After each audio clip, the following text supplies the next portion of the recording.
Hey folks, it's Brian. We got to play in Elderath last night. So to catch everyone up, like you really need help. It is year 7 of the zodiac, which is Gralius, which is the fasting year. Yeah, fasting year. The vows and initiations. It is month 3, which is called Van.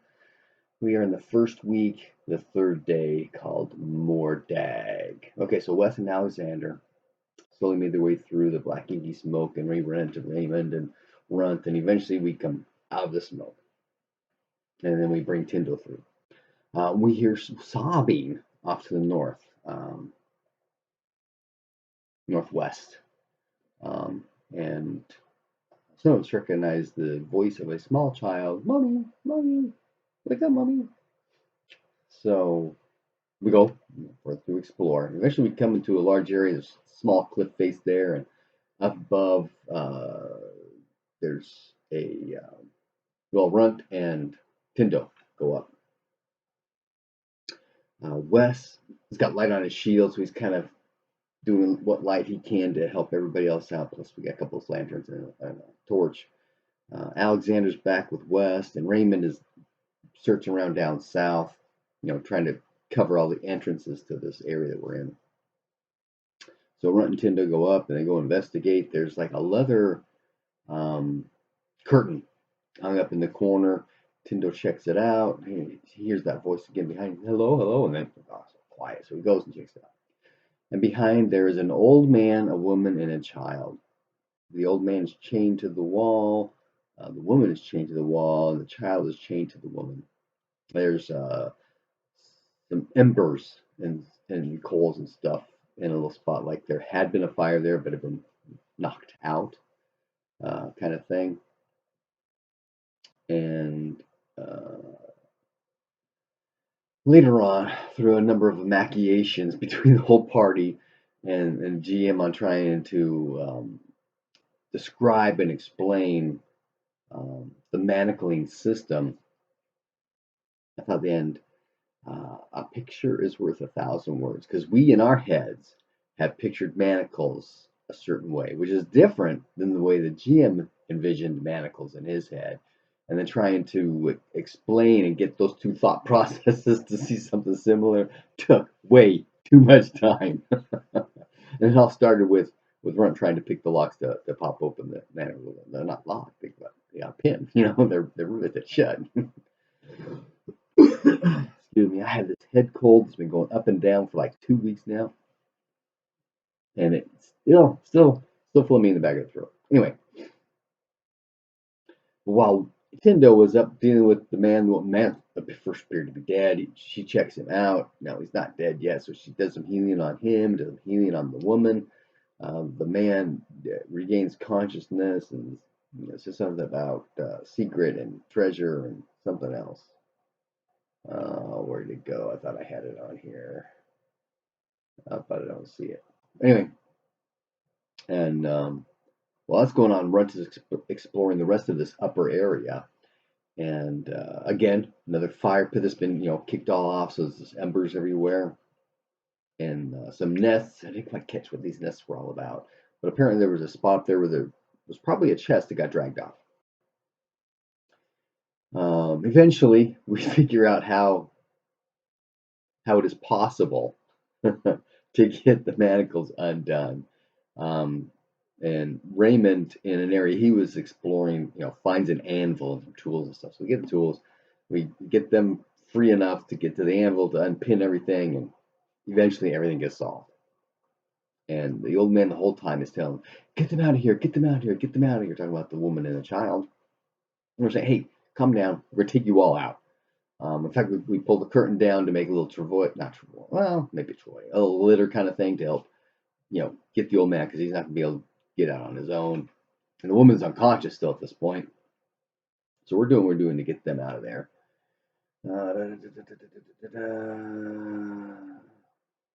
Eventually, the woman regains consciousness.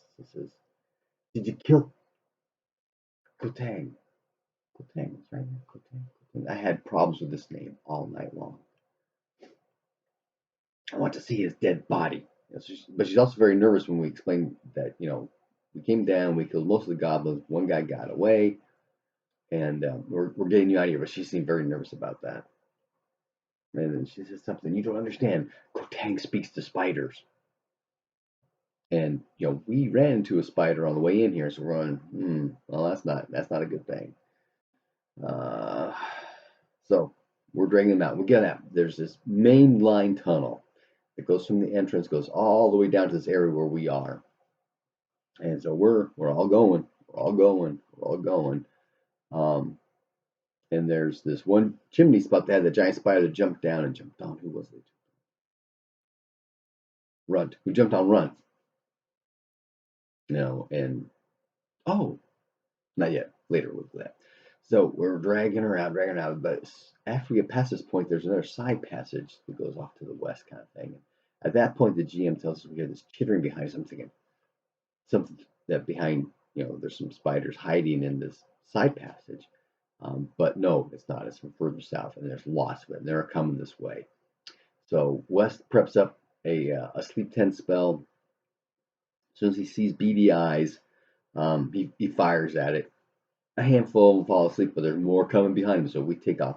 And while Wes is doing that, Alexander, pulls his bow and arrow out, firing into the body and just see if he hits something. And we all take off. And by that point, the party's further up, and as we're moving, pretty much the spiders are kind of keeping distance with us.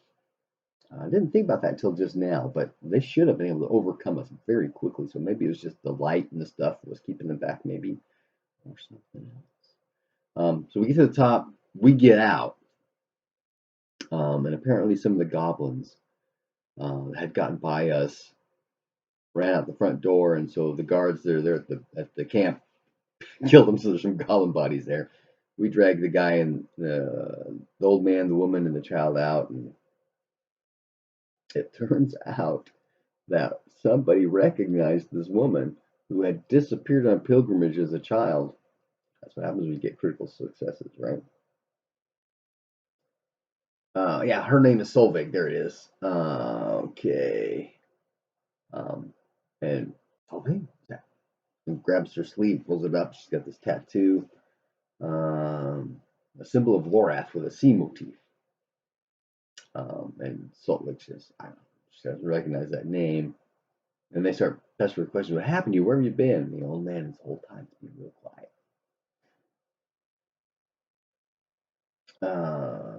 So the lieutenant wants to speak with the old man, and somewhere in there, there's this mention about the old man is offering us treasure he has back at his village that's hidden, as thank you for saving them, right? And somehow that comes out, and so all the guards are trying, treasure. What are you talking about, treasure? Where is it? Tell us where it is. Well, I have to show you, that kind of thing. So the old man's just kind of in an awkward place. And so the lieutenant questions the old man. We're there with it. And the old man has no idea how much time's been going by, so we start asking things about what's the last thing you remember, because he's from a village here somewhere, and their village was raided. And after this discussion of seasons and all that kind of stuff, it was just a week or so ago. And this guy comes from is not really a village; it's more like an extended um, steading kind of thing, right? It's just a handful of houses, a few people mixed together, kind of things, right? And the lieutenant then asks him who his Jarl is, and his Jarl is Brent. And there's some discussion within the party. Oh, it reminds me, live plays in the description if you're interested in that kind of thing. So and there's a recap we've had before about there's lots of quarreling for power in this area, and these upstart Jarls popping up. I'm the Jarl, and they fight and that kind of stuff. But there are 3 here in the northern area that are stabilizing themselves with power. But we find out that everyone from the village was taken, but most of them were taken west into the mountains. Only a handful were taken here to the mine. And so we start asking things like, oh, who is this Kotan guy? Because I was thinking it was the orc guy or the giant, or the great goblin that was in the mine with us, the one that got away. Kotan. It sounds like an orc name, right? It's a guy. He was involved with the raid, and he speaks with spiders. Um, the people in the village, the old man, thought that he was from Karsh. He wore the robes of the Mages Guild. And at that, Runt goes, Mages Guild? And so he and Alexander go and talk with the guild historian. Hey, do you know this guy Kotang? That kind of stuff. Trying to get information from him. That does not go anywhere. It turns out that the big goblin, what we're thinking is an orc, actually spoke Norse and spoke with Kotang. That's how they knew a couple of things going on. So it was actually goblins that raided the village, but Kotang did show up on a horse, and he decided who went where.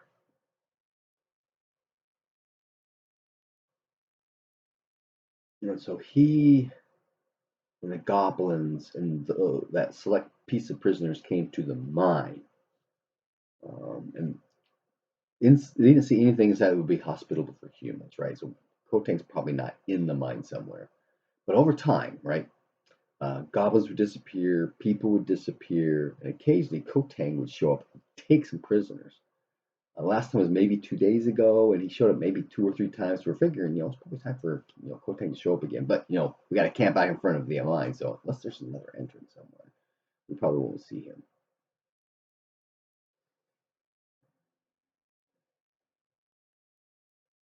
And talking with the old man some more, we learned that the goblins had their own treasure because they spoke about it, and they were worried that Kotang would start using goblins instead of the humans for the trap. Uh, that evening, when the guard that recognized Solveig tells us her story, this was about she was a puma, she was a small child. She was captured by Vikings, ended up in this village, and was married off to the old man's son. That's how it all ties together, which is why the old man was kind of quiet because they stole her. These group of guards are called guardians, and they care for both the Lorath Church and the Sylvanus Church. Even though there's tension among the clerics, among the guardians, there's not. Hey, we protect everybody. So we spend the night. Next morning, regenerating magic points was a big thing. It's kind of interesting. We found out that in Owlbear, which is what we use, there's some kind of write-up about the randomality of the different dice that they have, and it actually had to do with the style of die instead of the actual shape of the die, which I thought was really interesting. Apparently, the wood one has a greater range of variability than the glass one, but I have been using the sunrise, the red one, right? Because I like red. After saying that, I was looking at the other ones. I saw the iron one. I go, that was kind of cool because it's silver, right? So I started rolling that one, and I rolled 3-3s last night. I'm gonna stick with these dice. Oh, okay. So anyway, after the sidebar, next morning we get up and we go into the mine and we get one of the carts. We load it up with wood and oil. This wood is also treated because it's to keep it from rotting, that kind of stuff, right? So it's kind of flammable, right? So we're going to make a fire. So we go down the the mine tunnel to where the chimney for the spider was, and we set up a fire underneath it. And we get it rolling. There's actually a draft, so the fire's going up the chimney, which is kind of cool. So we're kind of hoping to burn out the spider, or at least make it very uncomfortable. So if he actually comes down, he's not gonna have a safe place to drop. Go back to the goblin area. No bodies. We had left at least 5, if not more, goblin bodies on the ground, but they're all gone. But we do find some strands of potentially spiders, giant spiders. So we hear somebody's been down here gathering up food storage. But there was another chimney that was down here in the low 2.5 foot tall area, right? The crawl space. So we started a little fire in there, but that's spilling smoke everywhere. So we put that out. And then we travel. The big cave area had a north passage that Raymond, when he was wandering around checking things, checked in. It went up and around, so we just that's as far as he's going. So let's go this way. We go up north. and it travels around, and we find this little ambush area, right? Because there's these um, blinds set up a rise. There's these blinds that are big enough for goblins to hide behind. So goblin ambush area in this area, and then it goes around, and we get to a spot that's got a little side uh, cavern to it. That was some kind of a goblin guard post at one point. And it goes further on, and actually at that point connects where we had come down from the south, from the north. Pardon me, the north earlier in the campaign. There's a little drop off. We ran giant rats, and this is where they connect. So we check out the rat nest, and sure enough, there's some goblin bodies in there. In fact, there was an ancient silver dagger, and some of the part think, "Cool, ancient silver dagger, let's get it." And other people thinking, "Ancient cursed silver dagger, don't touch it." So we wrap it up in the pack. Um, and now that we're aware of these chimneys, we start recognizing we had bypassed some of them.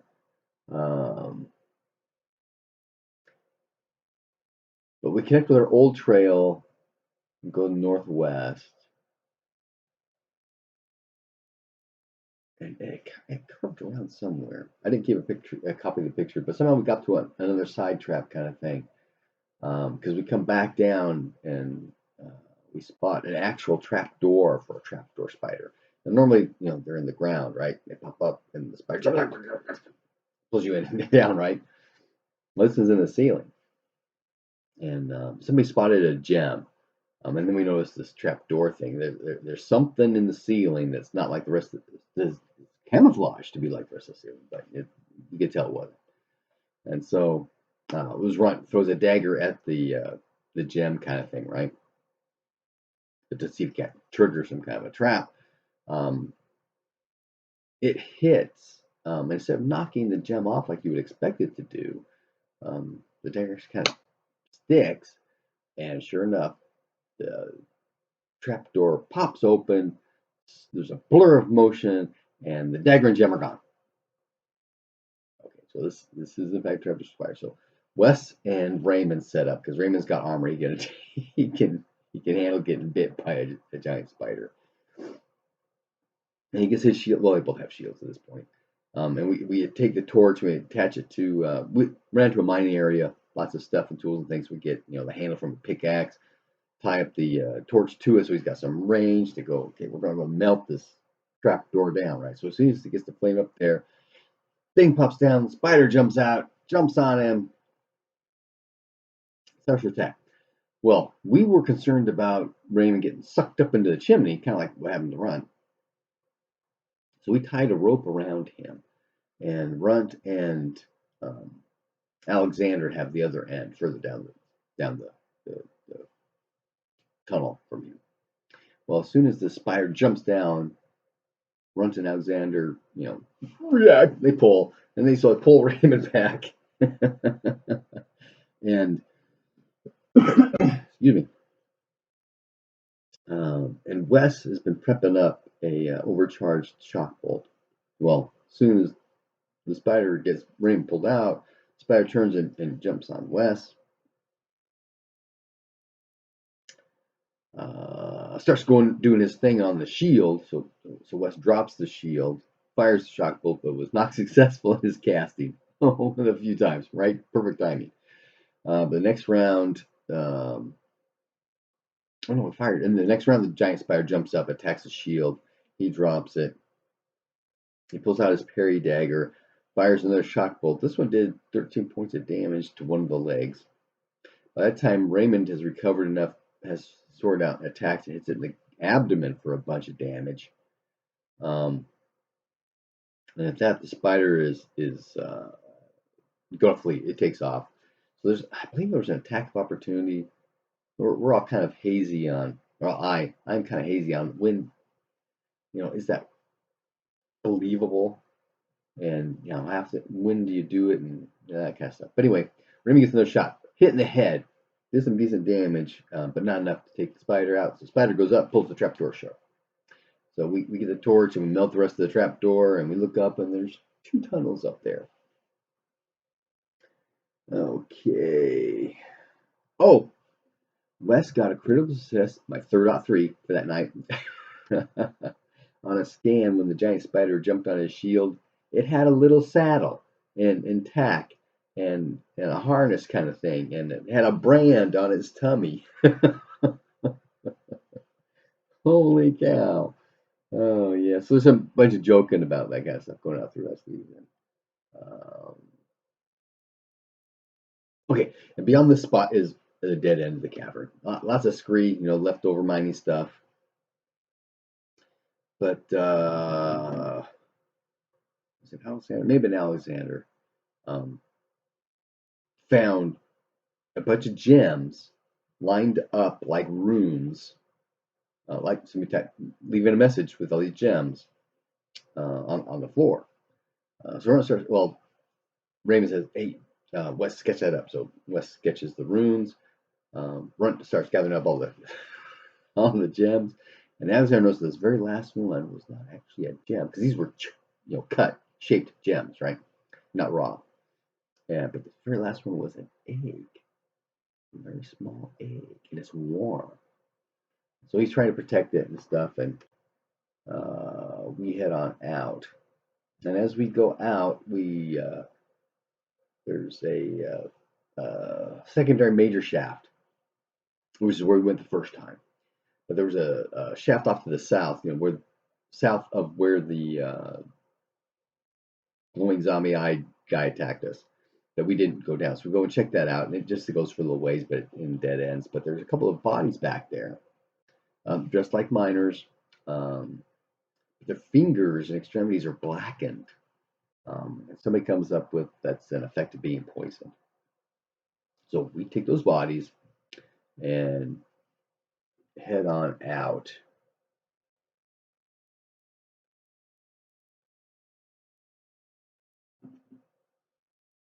I'm not sure exactly why we were leaving at that point, but we're taking bodies with us. We're going out because there's still that far southern area where we fought the goblins that's got stuff further south we haven't checked out yet. But everything else has been pretty much closed out.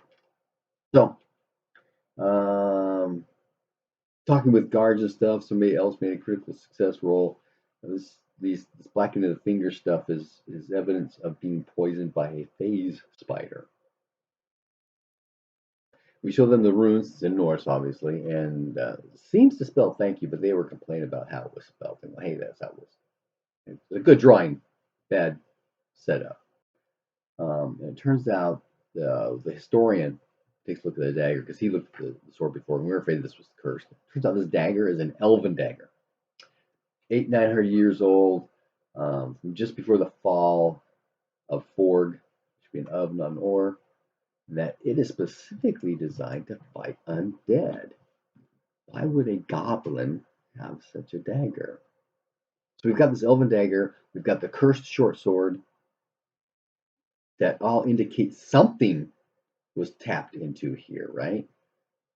But what we have is this little stuff south, so we're not sure what's going on. There's a little side piece where Alexander's trying to figure out how to take care of his egg. And, someone's throwing out ideas and stuff, and then I kind of throw out, well, does Alexander as a ranger know anything about taking care of eggs, that kind of thing? But he decides to go and show it to the guild historian. And as soon as the guild historian really takes a look at it, he kind of goofs around with, oh, he brought me breakfast, brings out a spoon. Yeah, but as soon as he recognizes this thing, and he does, he recognizes it, he says, I'll give you 1,000 gold for it. And remember, we're in a silver-based system where like 60 silver will last you a year. 1,000 gold. So, and Alexander kind of turns his back and looks at the egg and keep going. What is this thing? That kind of stuff. And there's a little bit of back and forth there, and they sort of 1,500 gold. I'll take it. And he explains it's actually a dragon's egg, and we kind of figure out, oh, this is a pseudo dragon, right? Because he described how it only gets so big kind of thing.